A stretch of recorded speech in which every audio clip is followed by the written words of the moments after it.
राज्य उत्पादन शुल्क विभागाच्या निरीक्षक विभागाने मोठी कारवाई करत महाराष्ट्रात प्रतिबंधित असलेला दारूचा साठा विक्रीसाठी आणणाऱ्या आरोपींना धडक दिली आहे।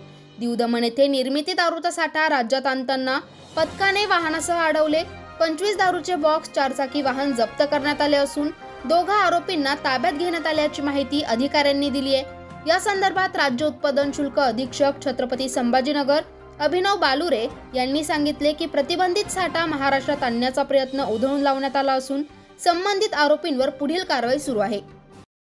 काल रात्री 10:30 वाजता एका गोपनीय बातमीच्या आधारे आमची निरीक्षक क विभाग यांनी अजय मोतीलाल जयस्वाल वय 42 वर्ष राहणार छत्रपती संभाजीनगर, रामेश्वर काकासाहेब गायकवाड वय 30 वर्ष राहणार छत्रपती संभाजीनगर या 2 आरोपींना दीव दमण निर्मित आणि महाराष्ट्रात विक्रीस प्रतिबंधित असलेला मद्य साठासोबत तसेच त्यांच्या होंडा सिटी या 4 चाकी वाहनासोबत समृद्धीवरून उतरताना पकडले। त्यांच्यासोबत रॉयल स्टॅग या विदेशी मद्याच्या 2000 मिली क्षमतेच्या 60 सीलबंद बॉटल्या सापडल्या। तसेच रॉयल स्टॅग या विदेशी मद्याच्या 180 ml क्षमतेच्या 26 बॉक्समध्ये 1248 या सीलबंद बॉटल सापडलेले आहेत आणि 4 चाकी एक होंडा सिटी वाहन आणि त्यांचे 2 मोबाईल असा जप्त मुद्देमाल आहे।